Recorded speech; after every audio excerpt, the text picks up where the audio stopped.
And welcome everyone to another episode of Broken Families, where we host conversations on divorce, parental alienation, and high conflict relationships.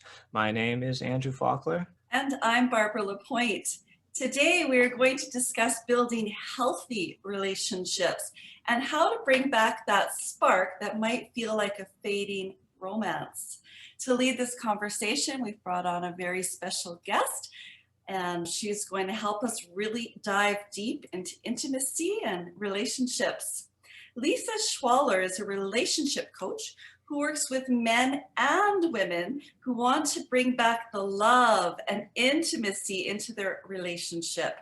Lisa specializes in the Gottman Method couples therapy and is trained to help people work through their traumas in relationships that may block intimacy so they don't lash out or act out towards their partners. So without further ado, let's dive in. Welcome, Lisa.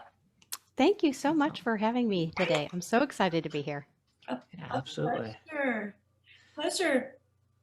So Lisa, I have to be honest, I looked at your website quite a few times, and one thing I noticed is that you actually talk about why couples lack intimacy, and why couples might not be engaging in sex.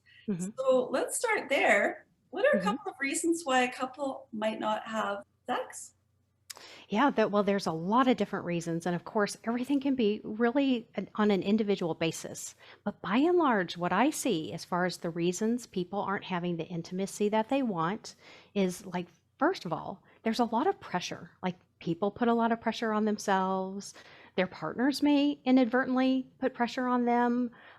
The second thing is there's just a lot of expectations about what partnered sex should be like.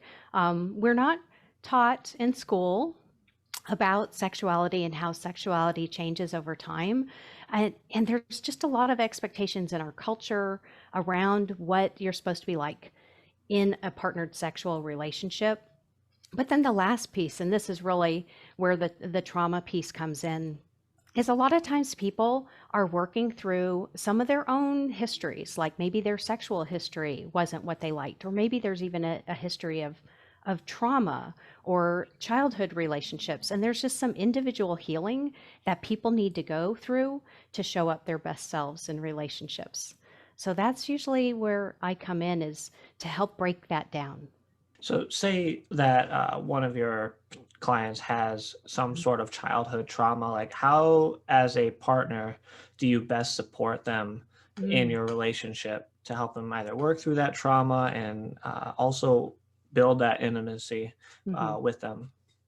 Yes, so I work with people who either they themselves have childhood trauma or like young adult trauma, or their partner does. And I think the answer is kind of the same for both, is that the more you're in your own personal strength and you're really healthy of how you react and respond to what happens, like that's the foundation, is just how strong you are in your own emotional adulthood, is what I would call it. But then recognizing that if you're with a partner who's had a traumatic background, is the more understanding and curiosity. I think curiosity is really the secret ingredient, is just to really get to know your partner and who they are, and notice like what's, kind of their best self, and maybe when they're in trouble. And I think the more you're just like accepting your partner and what they bring to the table, and you're curious about it, I think that's the foundation. And then, of course, I do think it's helpful if you have a partner who has a background in trauma. The more you can understand how that shows up. I know in my own personal experience, when I was diagnosed with complex PTSD, I was in my mid 30s. I was a mom with 2 little kids, and I had been through so much care, like up through my teen years and in college and through my 20s. But somehow having that label, that diagnosis, it was so comforting to know that trauma shows up in a very predictable way. And so learning that for me was transformational. And I think if you're with somebody who has that in their background, the more you can separate the behavior from the person, the more you can just kind of show up with acceptance and curiosity and support. Lisa, you help people couples build intimacy, but what's the difference between intimacy Mhm. and sex? Mm. Ooh, what a fun question. Well, I think intimacy can mean a lot of things. And it is funny because people say, well, like, does intimacy equal sex? And I think, culturally, I think in a lot of messaging, intimacy can kind of be the polite social word that people use as a stand-in for the word sex.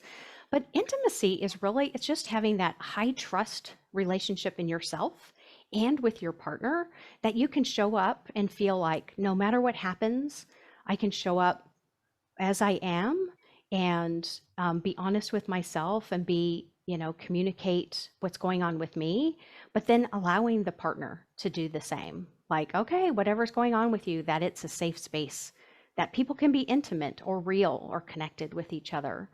I think one of the things that's really interesting is that for some people, intimacy, that emotional intimacy, really needs to be there for them to have a good connected sexual relationship. But the opposite can sometimes be true. People could be having lots of sex and really enjoying it, but they feel like there isn't that connection or that trust there between the two of them. And so I think it's really interesting um, to really think about, like, for each individual, like, what are you looking for when it comes to having an intimate relationship? What does that look like? What would that be like? Like, what does it feel like to you? How do you show up? And then how much that informs, like, showing up your real, open, high trusting self in sex. I mean, sometimes I think of the word intimacy as, into me. What Mm-hmm. about in times where a partner might not be that into you and Mm. terms of intimacy? Well, tell me a little bit more about, like, that into me as you define that. Well, sometimes, as you were saying, you might lose the spark Mm-hmm. in a relationship, or Mm-hmm. couples might lose that spark, Mm-hmm. and intimacy goes down. Yeah. Or yeah, you might feel like your partner's not that into you, Mm-hmm. and then those barriers start coming up, or the distance, the gap grows, or the Mm-hmm. relationship, as you were saying, becomes sexless. Mm-hmm. I would imagine that's when couples might think about reaching out to you for some support. Yeah. Well, and thank you for that. That's really helpful to kind of put the context, because intimacy is kind of an inside job, right? Like, it's how we feel about ourselves and how we perceive what our partner feels about us. So, to kind of bring that to life, like, for example, I work a lot with people who are they're having a whole relationship in their mind with their partner, and it's like, oh, they just don't seem like they're into me. They're not initiating sex like they used to. They just seem very gruff and direct. And, they might discover that maybe their partner's having an issue at work, or, something else is going on. It's not about them at all. So I think intimacy is kind of, there's two pieces. There's one, like, what you think about, like, yourself and how you're showing up. But then that other piece of, like, reading your partner's behaviors. What your partner does is one thing, but the interesting part, like the part that I really work with people on, is what are you going to make that mean? Like, if they say something and it comes in as a situation for you to evaluate, or they do something, or they stop doing something, where it gets really interesting is, like, what's the story that you're going to tell yourself about what's going on here? And how much are you going to tell this story in yourself compared to just showing up to your partner and saying, I'm observing this. Is something going on? Again, this coming back to that curiosity instead of assuming that your partner isn't into you anymore. Like, maybe they're just not into their job anymore. That's just one example. Yeah. Wow, big Absolutely. misunderstandings could happen. We Yeah. had an episode recently on NLP, Mm. linguistic programming, and just there's a lot of questioning like that, like what does that mean to you? Yes. And Yes. not mind reading. And Carl Jung would say, was it perception is projection? The Yes. Yeah. idea that like you were saying, just having a relationship with somebody in their head without even Hmm. pausing to reflect on what's the rest of the iceberg, Yeah. And so I think that's a really powerful concept to switch your gears from whether it's like self-doubt or worry and Mm. anxiety into Mm. curiosity. Yeah, and in the training that I've had over the last few years, the second coaching certification that I received is all about like really taking responsibility for what we're thinking. Not only just like we have thousands of thoughts a day, and sometimes I think we're almost trained, and I think that's where I'm a little bit different than a lot of like standards couples therapy. It's like, here's your needs, here's my needs, and you exchange the checklist and then you're fine. But you have to almost like really get curious when you say you need something, what is that about? Like what's underneath that? And almost like becoming like an observer of all the thoughts that come in our head. Because to give a silly example, if we have a thought, my partner's not into me. And we think, oh, we have this feeling of like sadness. And then we start making it mean like everything they do, we start measuring it against this thought, he's not into me. And we really take it seriously. But if we had a random thought like, I'd love to be a flying unicorn, we don't put as much meaning in that because we just recognize it as it's just a cloud passing through our mind. It's just a firing of neurons, but we take certain of our thoughts so seriously. So I think that's where it can be so fun to help individuals is rather than maybe like some of the couples therapy is really having an individual say like you're having these thoughts, but like do you want to believe them? And just starting from there can be really interesting. It's really amazing how we make these complex stories in our mind Uh-huh. and invest in those. So it sounds like to me that you're helping your clients also bring a great deal of awareness Mm. to their thoughts and stories that are shaping feelings and behaviors and Hmm. outcomes. Yes. Mm. Yeah, and I think that just getting really curious about what we think and why, and how we can really, evaluate what those thoughts that pop up in our head and maybe choose some different things on purpose. Um, it transforms relationships because you start just letting things come in, and then almost like a scientist, you look at like, oh, what an interesting thing my partner just said. Oh, those are just words that they're saying. You don't have to assign a lot of meaning to it unless you want to. And I think as far as like for partners who have a background of trauma, it can really almost let them look back on their past and say, oh, that's a situation that happened to me. It doesn't mean anything about me or my worth as a person.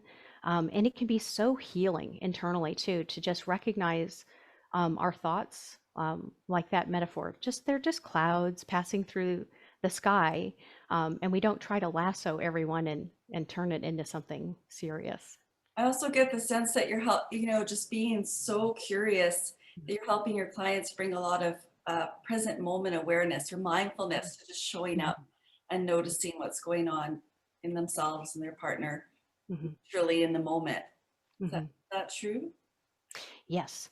So we really get curious about like those the patterns of thinking. I think a lot of us have experience with the concept of ruminating. Like something will happen and we'll think about it and think about it, and oh, it just takes so much of our energy. And especially when it comes to relationships, we can interpret, like back to what we were talking about with intimacy, like we can interpret our partner's behavior and just really get into our mind, and just getting curious about like, why am I choosing to focus on that so much? What does that mean to me? Are there stories here?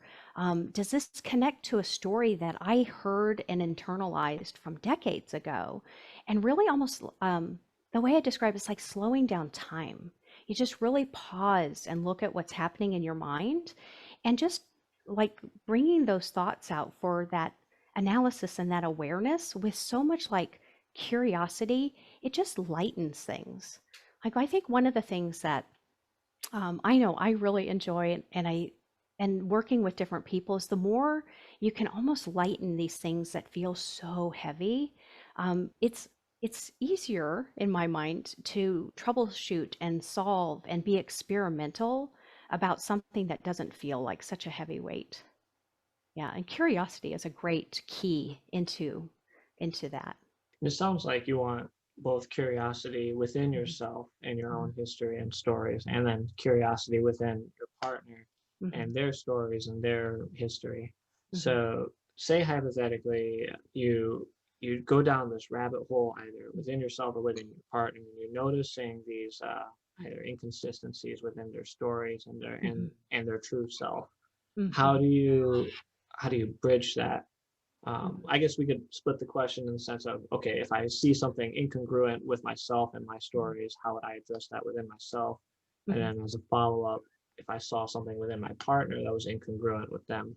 Mm. That's a great question and one I get often. And I'll ask, when you ask that, did you have a certain situation in mind?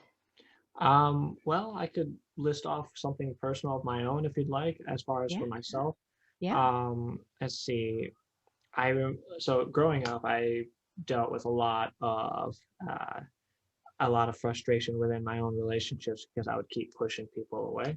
A lot Mhm. of that was due to when I was 16, I broke up with my first girlfriend due to my stepmother intervening. She was my stepmother threatened my girlfriend at the time, and I knew that she was a violent person. I knew that if I knew that if anything were to happen, and I was 16, I didn't really know what else to think, but I knew if anything were to happen to her, I would blame myself a great deal for it.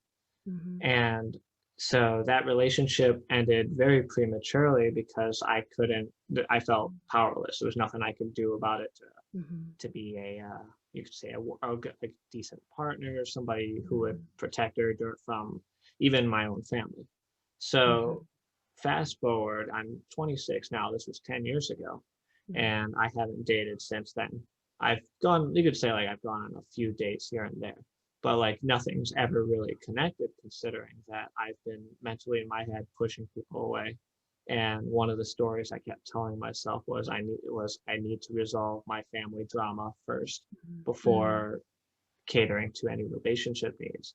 Mhm. And the and it's only recently I started challenging that story Mhm. to try and actually live a life worthwhile for myself and not put my relationship status on, you could say, on like the indefinite hold Mhm. because of this one occurrence within my life. Yeah. Yeah. Thank you so much for sharing that, first of all, because I think that actually really does bring that question to life. So there's a lot to unpack there, but first to start with kind of like where this story like found its origin, right? So you're 16 and there is an element like legally there are powers that you did not have. And you were in a family situation where it's hard to advocate for yourself because when you're 16, what are your options exactly? So you can understand from that perspective, but then also if you look at like what is happening in a teenager's brain when they're 16 years old, there's kind of this like, this splitting off from the family of origin, but not yet having the skills to look at things from like a very logical or adult way. I mean, male brains don't mature until about the age of 25.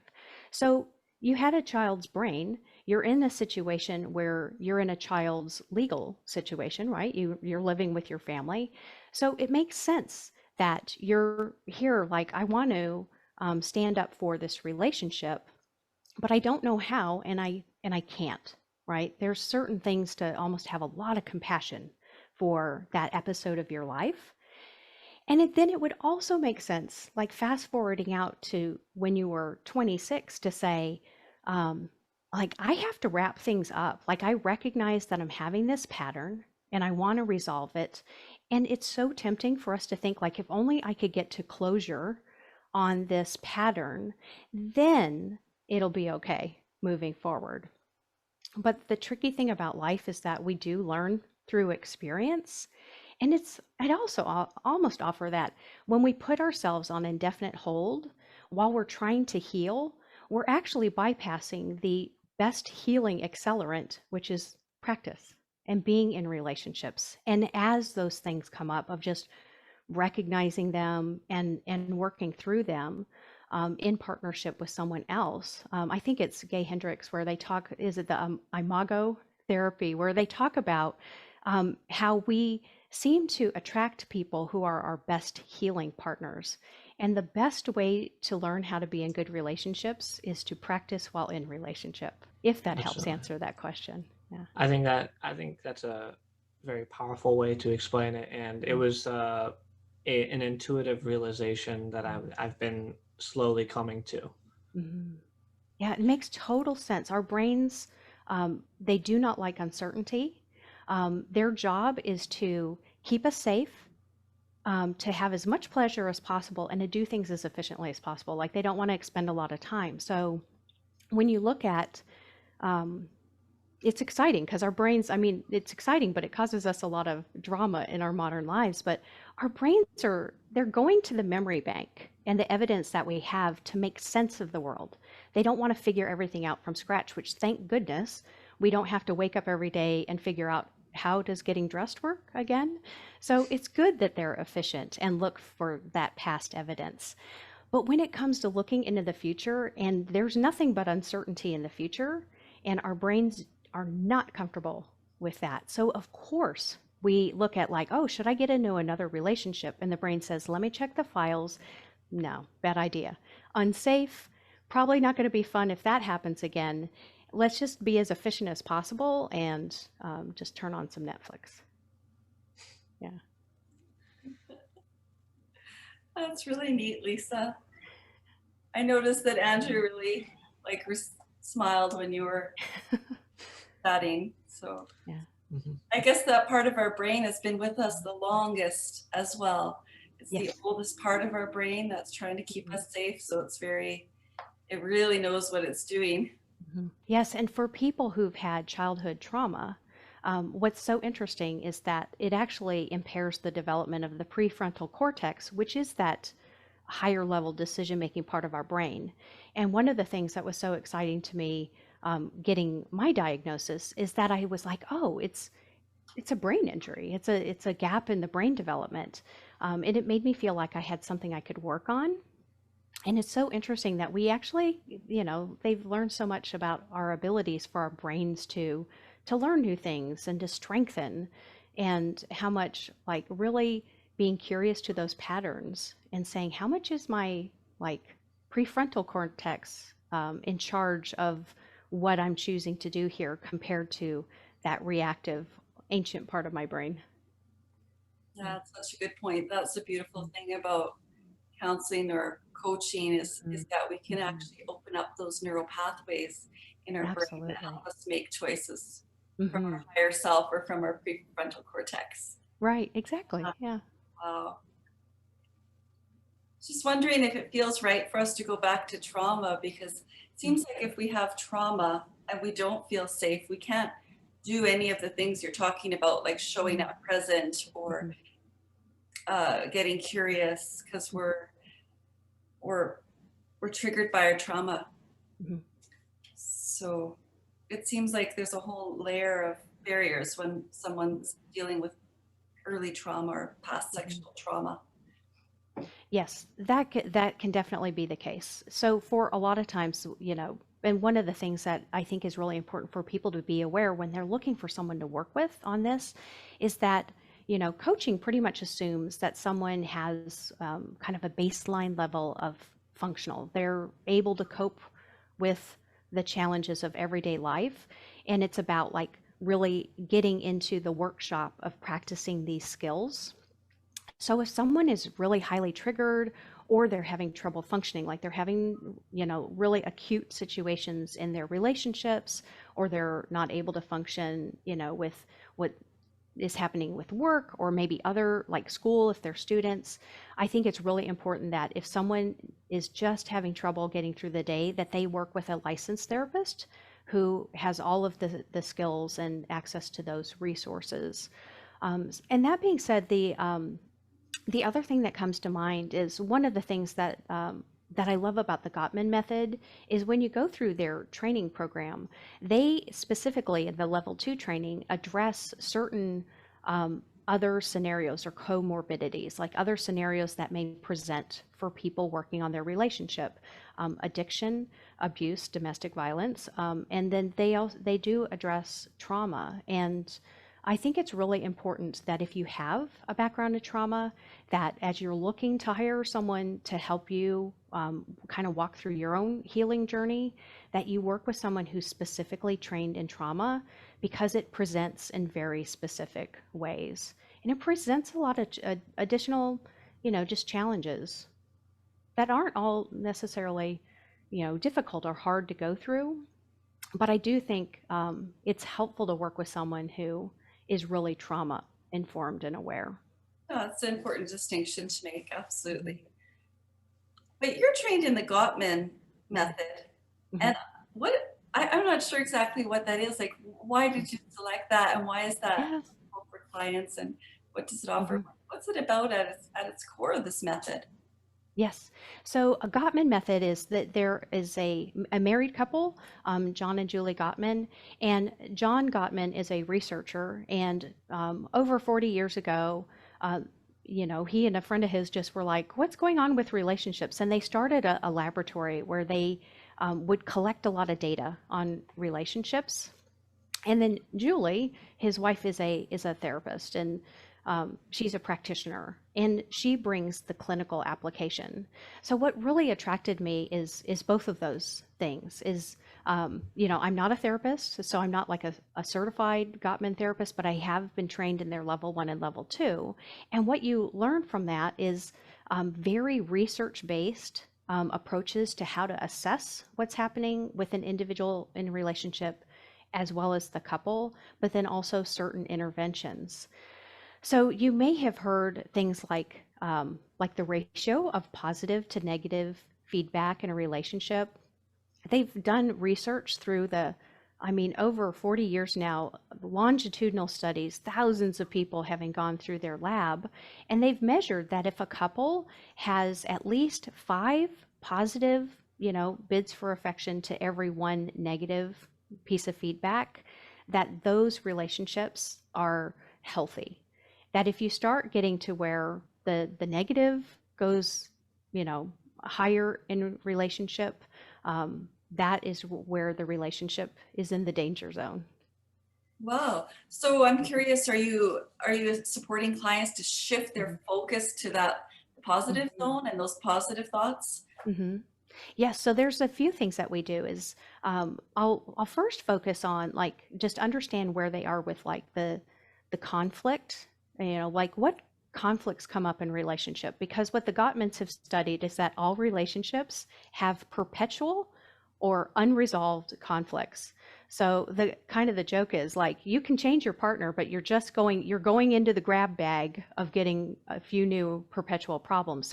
Every couple has one or more things that they'll discuss and discuss and discuss, and it's not resolvable. So the strategy isn't how do we make that go away, it's how do we live with each other and still like each other. So that's one thing, it's just conflict management, how people show up, are they fighting fair? There's what they call the 4 horsemen of the apocalypse for relationships. Yeah. What is that? Yeah, what's that? Sounds so Yeah. beautiful. Yes. So that's showing up with contempt, I just dislike my partner, criticizing them, being defensive, or stonewalling, which is just the shop is closed and I'm not participating any longer. Yeah. Wow, those sound like killers for a relationship. They are. They are. And them being present isn't, it's not a problem that they're there. It's what people choose to do about it that can make the difference. So if you notice that you're stonewalling your partner, that really means you have to take emotional responsibility to cool down, but then come back and participate in the relationship and not just kind of mentally, emotionally, or even physically bail on the conversation. Yeah, so that's one example. I mean, it seems like just in general, especially in relationships, like intimate relationships, that we're just so powerless to resolve conflict. And it seems like, conflicts in relationships end relationships. I mean, how do you assist and support people to resolve the conflicts that are arriving? Because most of us, I believe, probably acknowledge that if you don't resolve conflicts in one relationship, you just carry on and have the same conflict with your next partner, boyfriend, Mhm. husband. And sometimes that's even mirrored in other relationships, Mhm. work relationships, for example. Would you agree? Absolutely. And that's where that old funny saying goes, like, wherever you go, there you are. That a lot of times this is where I think it's so powerful. And I do think it's important for couples working together to work together and on their own, like conflict resolution or building the friendship. That's so important. And just having a shared meaning, like when a partnership feels like they're kind of working together that's bigger than just the two of them. Like all of that is really valuable. But at the end of the day, um, the one thing that I think coaching can really help with is every partner walks in individually with your own history, with your own beliefs about how the world works. And it's one of those, like, if you're like, my partner is irritating and my boss is irritating and that kid down the road is irritating and I hear someone playing a horn 3 doors down and that's irritating. What's really happening is not those situations. It's we have patterns of thought. It's not the situation that's the problem. It's our patterns of thinking about it. So you're exactly right that you really have to take a look at like um, what you bring to a situation. And we, again, brains are trying to be efficient. So if they see um, irritation in one place, and that's just kind of the template or the filter that we see the world with. It's amazing how we can replicate those things by just seeing the same things everywhere. And then also, and I think this goes back to some of the work that the both of you do, then we find ourselves attracted to or putting ourselves into situations that match the filter that we see the world through. Yeah. Yeah, absolutely. That just ultimately leads to all those repeated conflict relationships, like Barbara was saying, or Mhm. dating people who might carry a certain trait from our childhood Mhm. that might not be good for us because we're, Mhm. either expecting an uncaring person to be Mhm. caring or a neglectful person to be attentive Right. or anything like that. Mhm. And that what's really interesting is kind of to the sexual relationship. That's also one of the factors of um, like decreased sexual connection over time. Is a couple of things happen. One is proximity can, you know, sexual desire has an element of like novelty, escape from reality, like fantasy. And if it's just everyday, um, sometimes just that everyday proximity can actually cause a suppression of desire. But the other thing is, as well, is what they've studied is, and we see it all around us every day, is people have this really like a lot of passion and a lot of friendship, and then they get married, and there's something about becoming family that can really activate a lot of those familial stories in the relationship you're in. Yeah, which is really, it's fascinating. That's a linguistical conundrum I didn't even think of. That's actually very visual and very powerful just altogether. I mean, thinking about it, that wow, that's impressive. I'd never thought of that way. I will not take credit for it. That's just something that started to come up through the research, and there have been some research with different people over the years of like what happens to the erotic desire. And part of it is you lose the novelty, but then also um, as soon as someone identifies as wife or husband, then who's the wife or husband that they are modeled after? It's our parents, right? Like, so it actually makes a lot of sense why you start hearing couples when they've been together over time of saying, when he does that, it reminds me of my father or my mother. Like, of just, it's almost like what you were saying, Andrew, is we tend to, without knowing about it and being aware of it, almost overlay our expectations of what a husband is or what a wife is, assuming a heterosexual relationship, of course, on our partners. And it's not done maliciously or intentionally. It's just our brain trying to be efficient and understand what we're in that relationship. Yeah, it's just such an amazing point, because that's a beautiful thing I think about practices like yours and coaching in general, is it can really assist us in separating out all these layers, Mm-hmm. and then when we have support to do that, we can get clarity, because that can happen again in any relationship. I could be looking at someone I work with and thinking, oh, that guy is just reminding me of my dad, Uh-huh. um, Yeah. but Yeah. not bringing consciousness to that and Yes. not knowing that. And then through coaching or just a conversation with someone like yourself, you can start separating that out and then taking ownership for it and being able to move past it. Mm-hmm. Mm. Yeah, one of my favorite metaphors for what like working with a coach, a therapist, or another, just like a kind of a neutral outside party, is that, with our brain, we're inside the movie of our own experience. We're not able to really get out and also be in the audience. That's something that coaching can help you learn. But the funniest metaphor I've heard is like, it's really hard, but it's really hard to read the words on the jar when you're inside the jar. So coaching or therapy or even just a trusted neutral friend can really help you read the full label outside the jar and say, by the way, did you notice this is organic? Yeah. Wow. Yeah. So in relationships that don't end up developing that curiosity, that don't end up recognizing their own internal faults, typically in our sphere of the world, our sphere, there's a lot of leaning towards infidelity. And I was wanting to ask, like, why is it easier for them to just absolutely demolish their relationship through infidelity rather than just take ownership and try and either realize that the relationship isn't going anywhere or try and actually do the work and repair it? Mhm. Well, I think that it comes back to we're highly socialized to think that external things outside of us, control our internal, um, like what we think and what we feel. So we think if I get that new job, then I'll be happy. Like this job is terrible. If I just get a new job, then I'll finally be appreciated and happy. The same can be true in relationships.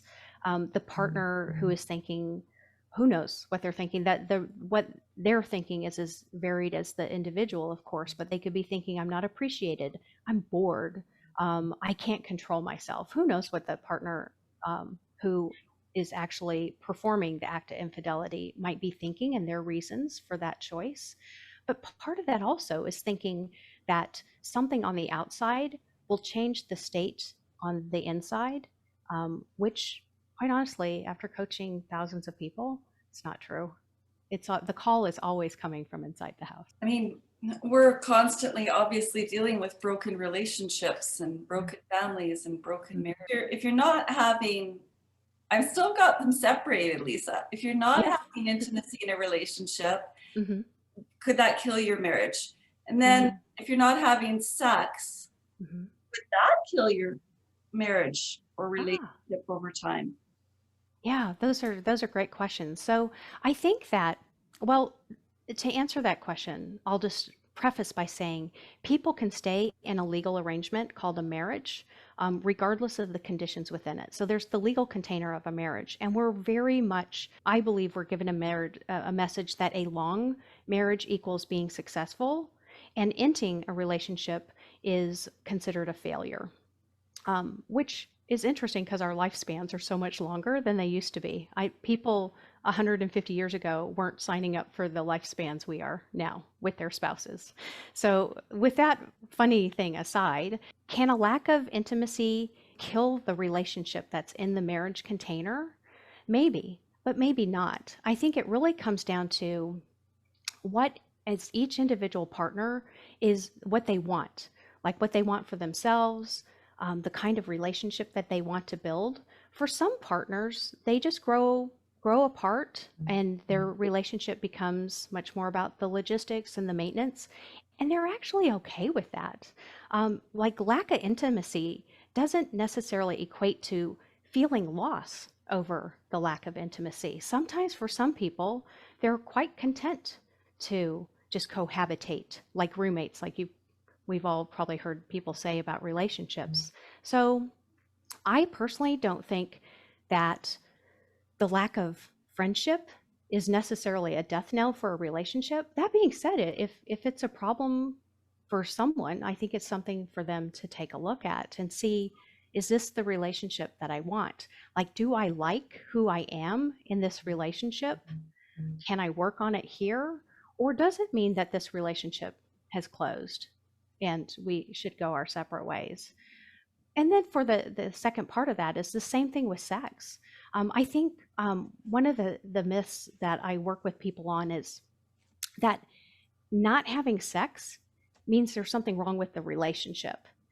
And I see over and over that that's not true. There are people and they love each other. They find each other, like, they think their partner is hot. It's just, there might be other factors that are inhibiting the expression of communication that we call sex. So if we look at sex as not like a barometer of relationship health, but just another form of communication, or even more neutrally, it's just an activity that partners can elect to share together. I think once we turn it from, oh no, this is an indicator of a healthy relationship, to, oh, this is an activity you'd like to share with your partner more often, it changes how fixable people see it. So there are people who have, almost by intention, there are people in long-term committed relationships who are asexual. There are people who are polyamorous and they're in long-term committed relationships, but it's open. There are people in long-term monogamous relationships who find that their sex life ebbs and flows over the decades. I work a lot with people in their 60s and 70s. You'd be surprised. People are sexy their whole lifespan. So I think it's nothing really signals the end of the relationship, but the person's decision, which is, it sounds oversimplifying, but if you look at it as just deciding, how do I show up? What do I want? And is this relationship going to be the place for me to do that? I think it's so much more like generous is the word that comes to mind. I mean, that didn't seem oversimplifying it to me. I actually felt like de-escalation of charged emotions when you were saying that, just so Yeah. more neutral. Mm-hmm. Wow, you become so much more empowered. Yeah. The neat thing about your practice, I was noticing, is that you don't have to go with your partner. You can actually just go as an individual and you don't need to take your husband. Is that true? Yes. Yes. My practice is mostly individuals, and I really love working with individuals. I've worked with men and women.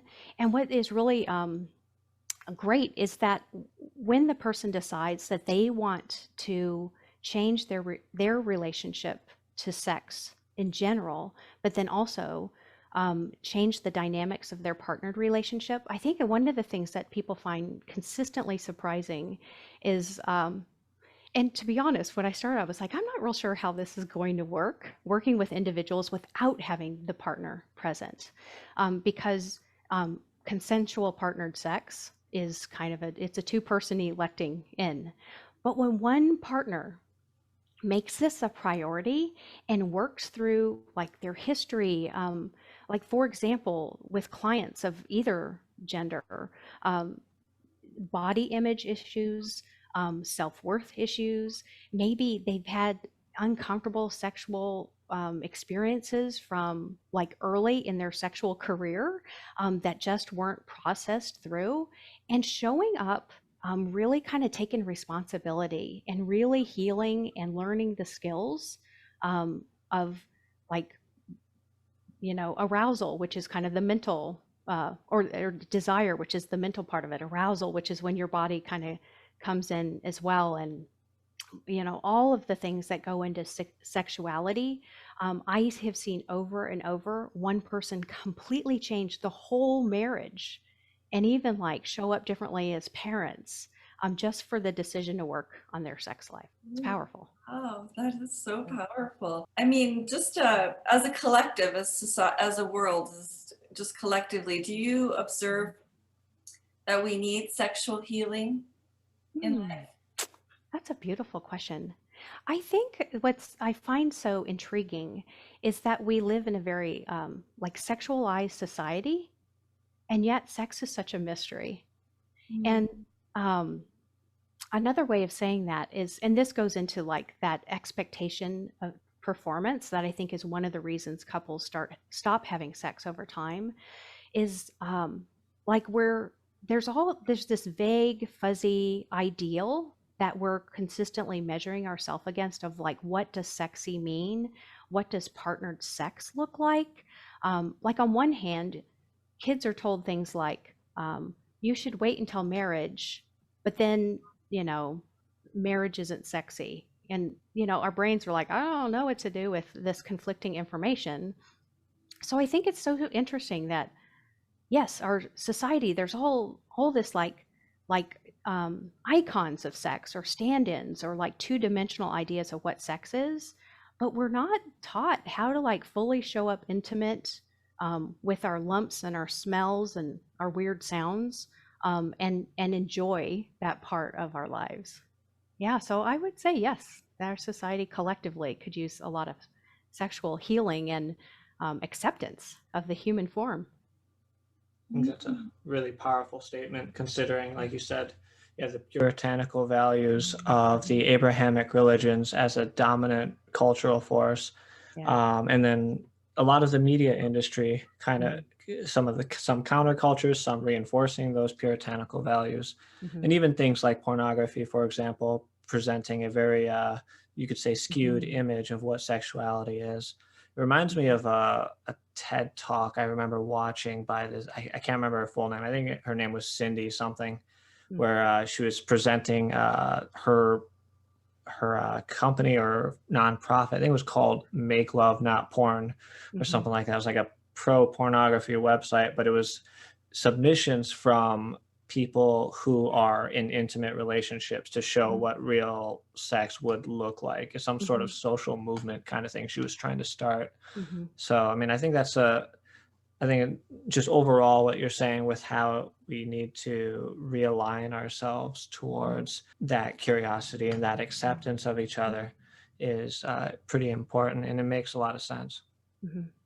It's interesting. Actually, what really started my coaching journey, like I guess it's been over 5 years now, is I mother two sons, and they're now teenagers, both in high school. And I really started to be curious about what it's like to parent sons in this world, and daughters too, of course. But just there's both men and women have such a limited, flimsy prototype of what sexuality is supposed to be or what their roles are supposed to be in relationship.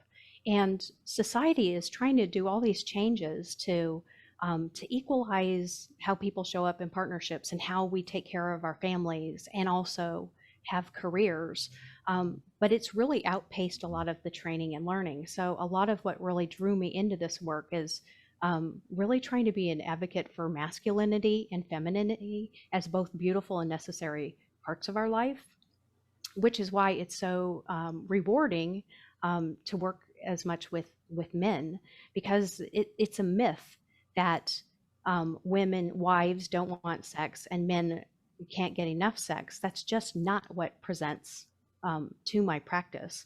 And there's so much confusion about how to show up as a man or as a woman, if you identify as those, in a world where it's almost like there's no way we can get it right. Yeah, Absolutely. yeah.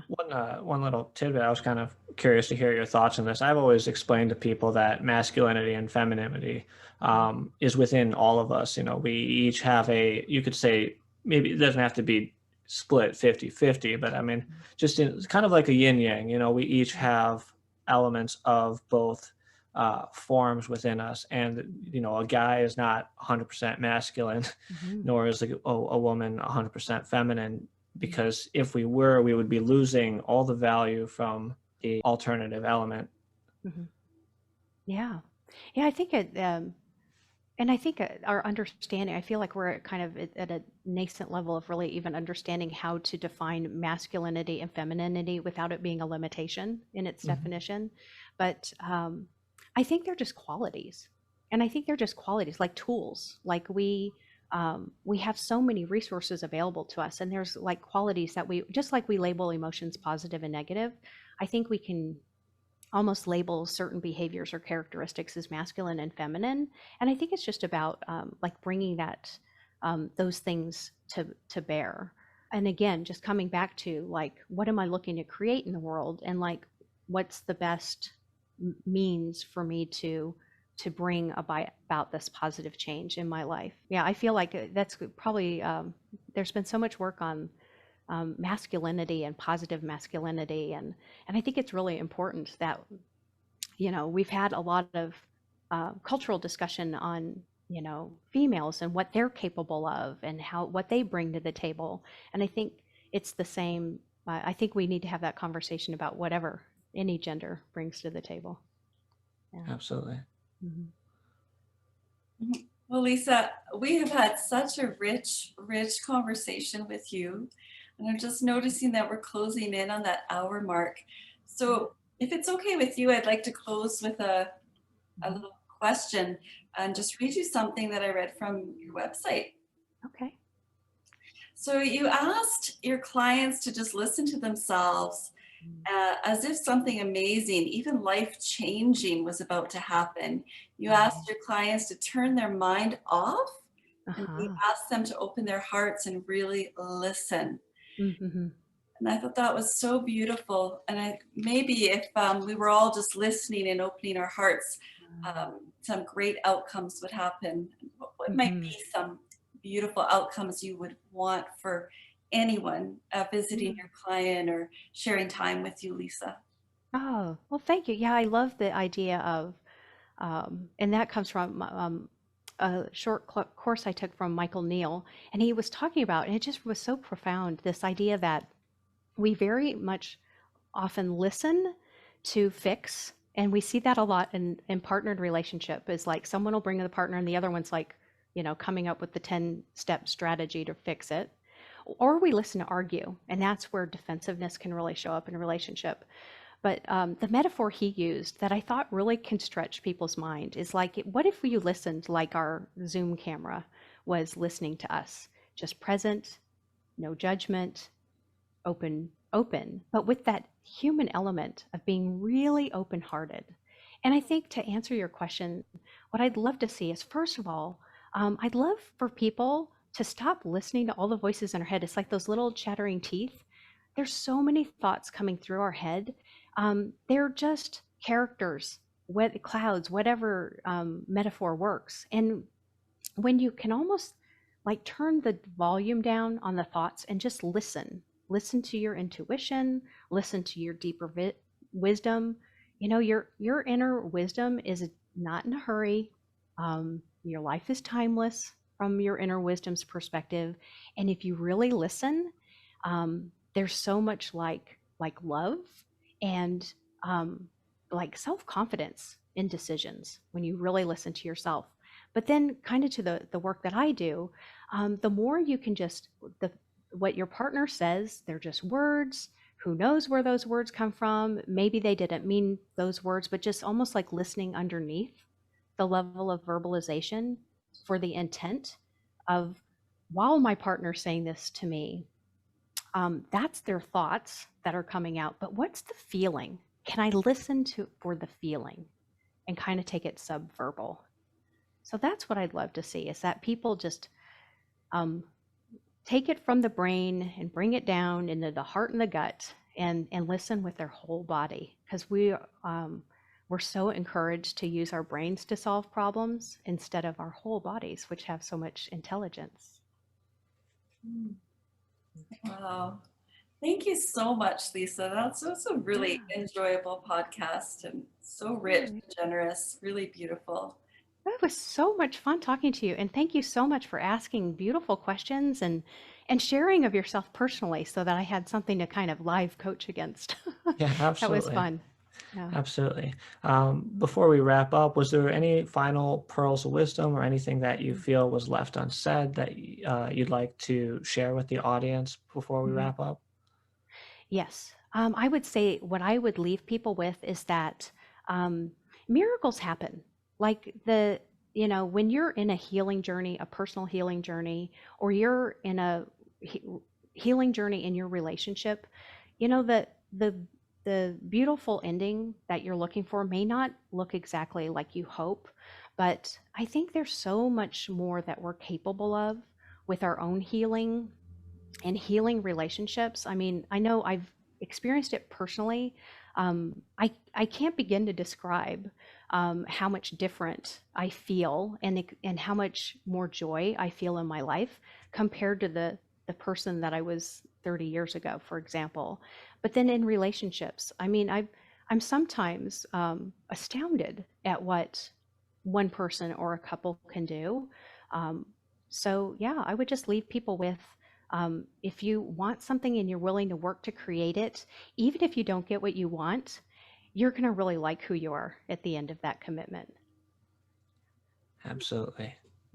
Absolutely. 100% agree with you there. Lisa, if guests wanted to reach out to you or learn more about your practice, what would be the best way for them to contact you? Mm-hmm.